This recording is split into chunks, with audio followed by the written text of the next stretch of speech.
Assalamualaikum warahmatullahi wabarakatuh. Saya Bintu Alifiani, Ketua dari Kelompok 4, akan mempresentasikan IPS bab 3 yang berjudul Keunggulan dan keterbatasan antar uang dan pengaruhnya terhadap kegiatan ekonomi, sosial, budaya di Indonesia dan ASEAN. Saya dan teman-teman saya akan mempresentasikan subbab 4, yaitu D, distribusi kembali atau redistribusi pendapatan nasional. Di sini saya akan menyampaikan 3 materi. Pertama adalah D, pendistribusian kembali atau redistribusi pendapatan nasional. Pada materi sebelumnya, kita telah belajar mengenai upaya peningkatan ekonomi maritim dan agrikultur. Usaha-usaha peningkatan di bidang ekonomi tersebut mempunyai tujuan yang sama, yaitu mensejahterakan masyarakat secara adil dan merata. Namun, dalam kehidupan sehari-hari, kita masih bisa melihat kesenjangan atau ketimpangan pendapatan di masyarakat. Coba kalian perhatikan foto berikut ini. Foto ini menunjukkan salah satu contoh tidak meratanya pendapatan di masyarakat. Tentunya, orang yang tinggal di apartemen memiliki pendapatan yang lebih tinggi dibandingkan dengan orang yang tinggal di pemukiman kumuh. Bahayanya, jika masalah ini dibiarkan, ada kemungkinan munculnya dampak negatif, seperti kriminalitas, peredaran narkoba, dan masalah sosial lainnya. Untuk mengurangi kesenjangan tersebut, ada sebuah usaha yang dilakukan pemerintah, yaitu redistribusi pendapatan. Oke. Lanjut ke materi selanjutnya adalah 1. Pengertian redistribusi pendapatan. Sekarang, apa itu redistribusi pendapatan? Redistribusi pendapatan adalah usaha mendistribusikan kembali pendapatan dari masyarakat mampu kepada masyarakat yang tidak mampu. Salah satu caranya bisa dilakukan dengan melakukan pungutan pajak. Redistribusi ini merupakan sebuah bentuk jaminan sosial dari negara kepada masyarakat, di mana jaminan sosial dikumpulkan dari pungutan resmi dan dijadikan investasi sosial yang akan menguntungkan dalam jangka waktu yang panjang. Ya, dan materi ketiga adalah A. Redistribusi vertikal. Redistribusi vertikal. Redistribusi vertikal adalah kegiatan transfer uang dari orang yang mampu kepada orang yang tidak mampu dari segi finansial. Misalnya, kamu membeli barang di mall. Harga barang yang kamu beli di mall sudah termasuk pajak. Nah, dari pajak penjualan barang tersebut, kemudian masuk ke pemerintah sebagai pendapatan negara. Kemudian, dari pemerintah akan disalurkan dalam bentuk subsidi. Misalnya subsidi harga bahan bakar minyak. Oke, segitu saja materi yang saya sampaikan. Semoga kalian dapat memahami materi yang saya sampaikan. Materi selanjutnya akan disampaikan oleh teman saya selanjutnya yang bernama Oke. Perkenalkan, nama saya Fernanda Putra.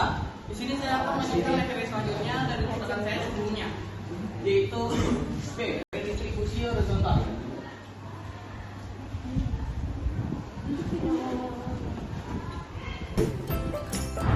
Redistribusi horizontal. Redistribusi horizontal merupakan transfer uang antar kelompok. Misalnya dari orang dewasa ke anak-anak. Redistribusi ini bersifat siklus kehidupan. Redistribusi horizontal dapat pula bersifat antar pribadi, yakni dari satu siklus kehidupan seseorang ke siklus lainnya. Sebagai contoh, jaminan sosial BPJS Kesehatan diberikan kepada orang sakit yang iuran bulanannya dibayar ketika sehat.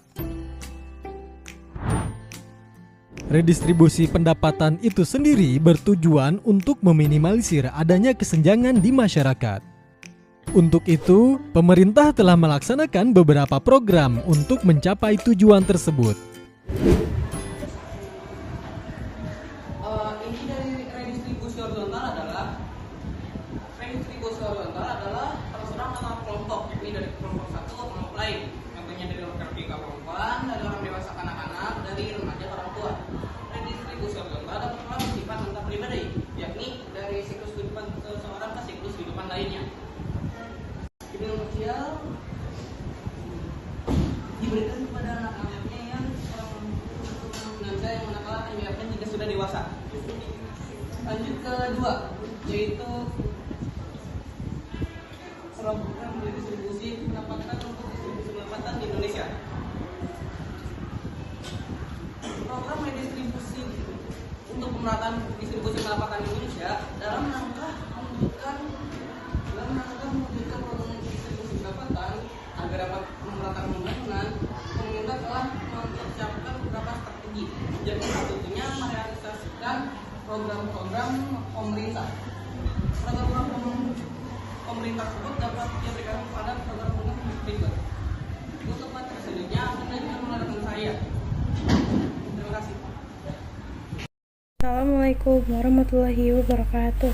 Perkenalkan, nama saya Dinda Putri Nuraini. Saya akan melanjutkan presentasi dari rekan saya sebelumnya, yaitu Abi. Di sini saya akan menjelaskan tentang program jaminan kebutuhan dasar. Program redistribusi untuk pemerataan distribusi pendapatan di Indonesia antara lain adalah: pertama, program pemberian jaminan akses kebutuhan dasar bagi rakyat kelas bawah. Pemerintah bertujuan untuk memenuhi kebutuhan masyarakat dengan menyediakan kebutuhan pokok, kesehatan, dan pendidikan. Contohnya, jaminan kesehatan masyarakat, perumahan bersubsidi, program perlindungan sosial, program keluarga harapan, bantuan operasional sekolah, dan beasiswa pendidikan bagi siswa yang kurang mampu. Di sini saya akan menjelaskan tentang program jaminan kebutuhan dasar. Program jaminan kebutuhan dasar, upaya pemerintahan dalam pemerataan adalah dengan memenuhi kebutuhan dasar terlebih dahulu yang mencakup pangan, papan, sandang, dan pendidikan. Saya akan memberikan 5 contoh program pemerintah. Yang pertama adalah BLT, dan yang kedua adalah PKH, dan yang ketiga adalah BOS, dan yang keempat beasiswa, dan yang terakhir adalah Jamkesmas. Apa sih BLT, PKH, BOS, beasiswa, dan Jamkesmas? BLT adalah bantuan langsung tunai, PKH adalah program keluarga harapan, BOS adalah bantuan operasi sekolah, sedangkan beasiswa adalah akses pendidikan gratis, dan Jamkesmas adalah jaminan kesehatan puskesmas. Baik, itu saja presentasi dari saya. Mohon maaf bila ada salah kata maupun penjelasan, dan selanjutnya akan dilanjutkan dengan rekan saya yang bernama Fabiano. Terima kasih. Wassalamualaikum warahmatullahi wabarakatuh.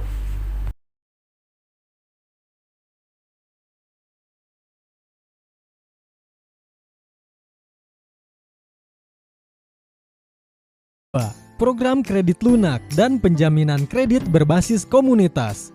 Program kredit usaha rakyat dibuat pemerintah untuk memudahkan pengusaha mikro kecil dan menengah atau UMKM mendapatkan kredit dengan bunga yang rendah. Pada tanggal 5 November 2007 telah diresmikan program kredit usaha rakyat tanda petik Darutun. Kebijakan ini merupakan angin segar khususnya usaha kecil dan usaha mikro. Kebijakan ini dapat membantu UMKM terhindar dari peraturan-peraturan perbankan yang memungkinkan mereka untuk mendapatkan pinjaman dari lembaga keuangan formal yang disingkat dengan LKF. Karena pemerintah telah menjaminkan harapan-harapannya kepada bank-bank nasional yang telah dilibatkan ke dalam program tersebut dan akan mampu memberikan pinjaman kepada UMKM. Kebijakan ini juga dapat membantu golongan masyarakat golongan menengah ke bawah untuk menjadi pewirausahaan yang mandiri dan akan dapat membantu mengurangi persentase kemiskinan yang ada di Indonesia. Itu saja materi dari saya. Sekian. Akan dilanjutkan materinya akan dilanjutkan oleh Ungu. Perkenalkan, nama saya Ungu yang akan melanjutkan presentasi dari rekan saya yang sebelumnya. C. Bank usaha atau industri digital.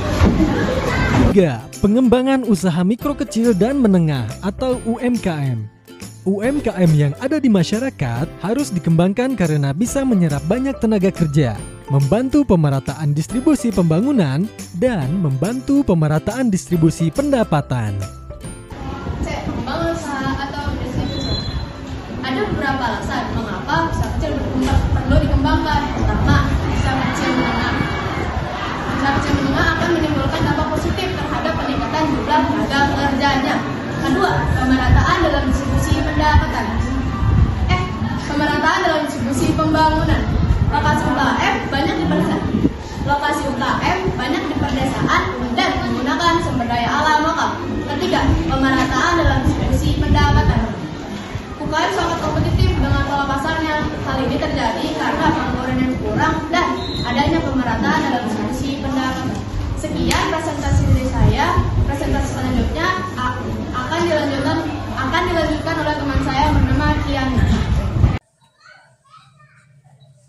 Saya akan melanjutkan materi dari teman saya yang bernama Fadila Ungu. D. Pemerintah bekerja sama dengan swasta lokal dan asing untuk menjalankan program Corporate Social Responsibility (CSR). 4. Kerjasama dengan pihak swasta dalam menjalankan program Corporate Social Responsibility atau CSR. Kegiatan ini dilakukan untuk meningkatkan kesejahteraan masyarakat sekitar dengan memberikan kontribusi berupa pemberian beasiswa untuk anak kurang mampu dan sumbangan membangun sarana prasarana di lingkungan sekitar. Pemerintah bekerja sama dengan swasta lokal dan asing untuk menjalankan program CSR agar masyarakat bawah, buruh, dan usaha-usaha bisa mengikuti ekonomi produktif secara keseluruhan, bukan hanya segelintir pengusaha. Sekian materi dari saya. Materi selanjutnya akan dilanjutkan oleh teman saya yang bernama Muhammad Abdillah.